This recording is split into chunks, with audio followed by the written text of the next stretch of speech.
Assalamualaikum warahmatullahi wabarakatuh. Nama saya Syed Fatur Rahman dengan NIM 1905-10167.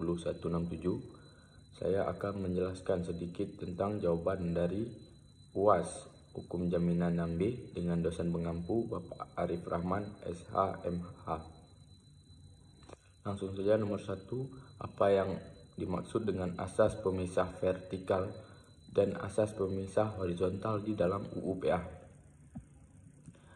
Asas pelekatan vertikal atau vertical exhibitions adalah asas pemilikan tanah dan segala benda yang melekat padanya sebagai satu kesatuan yang tertancap menjadi satu. Sedangkan asas pemisahan horizontal yaitu menjelaskan bahwa kepemilikan tanah tidak meliputi kepemilikan atas bangunan, tanaman, serta benda-benda yang di atasnya. Dalam artian, pemilik tanah belum tentu sebagai pemilik bangunan. Pemilik bangunan adalah orang yang mendirikan bangunan, walaupun tanahnya di bawahnya bukan miliknya. 2. Apa yang dimaksud dengan privilege di dalam KUH Perdata? Jelaskan dengan contoh. Hak privilege merupakan jaminan khusus yang didasarkan pada undang-undang. Hak privilege atau hak istimewa adalah hak yang didahulukan.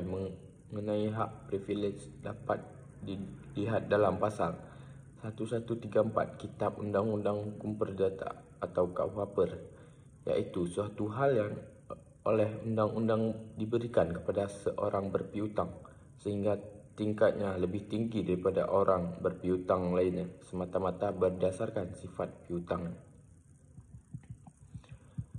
3. Jelaskan apa yang dimaksud dengan perjanjian pinjaman uang, perjanjian gadai, perjanjian fidusia, dan perjanjian hak tanggungan serta disertai dengan masing-masing contohnya. Perjanjian pinjaman uang adalah persetujuan yang dibuat oleh dua pihak dan kedua pihak tersebut bersepakat untuk menaati hal-hal yang disebutkan di dalam surat perjanjian. Bukti tertulis akan menunjukkan keinginan kedua pihak untuk saling berjanji dalam melaksanakan suatu hal, yakni pinjaman uang. Contohnya pinjaman uang di bank, pinjaman uang di koperasi, dan lain-lain. Perjanjian gadai merupakan perjanjian yang dilakukan antara kreditur dan debitur. Kreditur menerima hak atas benda yang diberikan oleh debitur kepadanya, dan debitur menerima hak atas barang yang diikatnya berupa pinjaman dalam bentuk uang.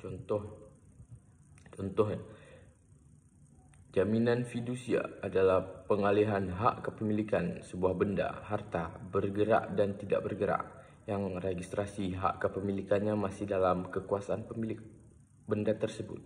Contohnya penerapan jaminan fidusia yaitu dalam proses jual beli motor secara kredit, apabila seseorang membeli motor secara kredit.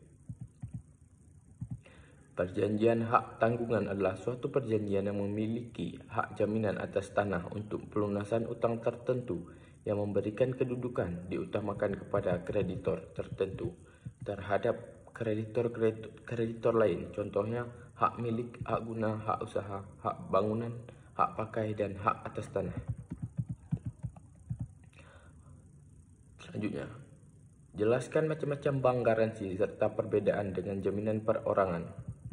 Bank garansi untuk pita cukai tembakau. Bank garansi ini ditunjukkan kepada kantor bea cukai, tujuannya sendiri untuk kepentingan perusahaan pabrik rokok sebagai bentuk penangguhan pembayaran pita cukai tembakau.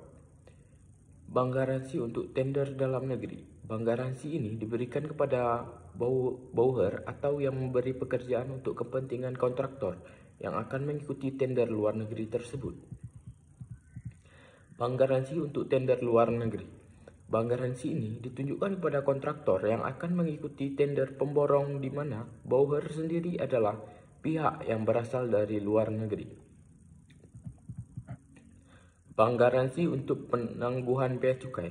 Bank garansi ini diberikan kepada kantor bea cukai, tujuannya sendiri agar pemilik barang bisa meminta penangguhan pembayaran barang bea cukai. Bank garansi untuk pelaksanaan pekerjaan. Bank garansi ini diberikan kepada bauher untuk kepentingan kontraktor demi menjamin pelaksanaan pekerjaan yang diterima dari bauher berlangsung sesuai kesepakatan. Bank garansi untuk uang muka pekerjaan. Bank garansi ini diberikan kepada borrower untuk kepentingan kontraktor. Tujuannya untuk menerima pembayaran berupa uang muka dari pihak pemberi pekerjaan tersebut. Bank garansi untuk penyerahan barang. Bank garansi ini diberikan kepada nasabah yang melakukan kegiatan berupa penyerahan barang, baik yang dibayarkan oleh bank maupun yang tidak. Bank garansi untuk perdagangan. Bank garansi ini adalah jenis bank garansi yang diberikan kepada dealer atau agen perdagangan. Bank garansi untuk mendapatkan keterangan pemasukan barang. Bank garansi ini diberikan untuk pengeluaran barang yang L atau C-nya sebelum dilakukan pembayarannya secara penuh oleh importir. Bank garansi untuk pemeliharaan. Bank garansi ini diberikan kepada borrower untuk kepentingan kontraktor dalam menjamin pemeliharaan atas proyek yang dikerjakannya. Perbedaan bank garansi dengan jaminan perorangan yaitu bank garansi adalah layanan perbankan di mana bank menjamin nasabahnya untuk memenuhi kewajiban kepada pihak lain sesuai dengan persetujuan yang telah disepakati. Sedangkan jaminan perorangan adalah suatu perjanjian dengan mana seorang pihak ketiga guna kepentingan si berpiutang mengikatkan diri untuk memenuhi perikatan si berutang manakala orang ini tidak memenuhinya. Nomor 5. Apa yang dimaksud dengan resi gudang dan proses terjadinya resi gudang tersebut?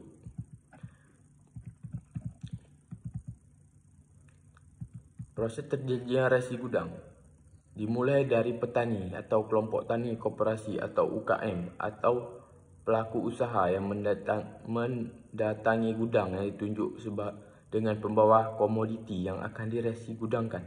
Lembaga penilaian kesesuaian akan menguji mutu komoditi dan membuat sertifikat untuk barang yang berisi informasi tentang nomor, tanggal terbit, identitas pemilik, metode uji, jenis, sifat, jumlah, mutu, kelas barang, jangka waktu mutu barang, dan tanda tangan yang berwenang. Sementara itu, pengelolaan gudang akan membuat perjanjian pengelolaan barang yang berisi deskripsi barang dan asuransi. Pengelolaan gudang juga akan menerbitkan resi gudang setelah menerima kode registrasi dari pemilik lokasi gudang, tanggal penerbitan, nomor registrasi, waktu jatuh tempo, deskripsi barang, biaya simpan, nilai barang, serta harga pasar. Pengelolaan gudang menyampaikan informasi tersebut pada pusat registrasi dan seluruh data informasi dalam resi gudang ini ditata usaha oleh pusat registrasi. Pengelolaan gudang juga akan memberitahumu semua informasi tersebut kepada badan pengawas.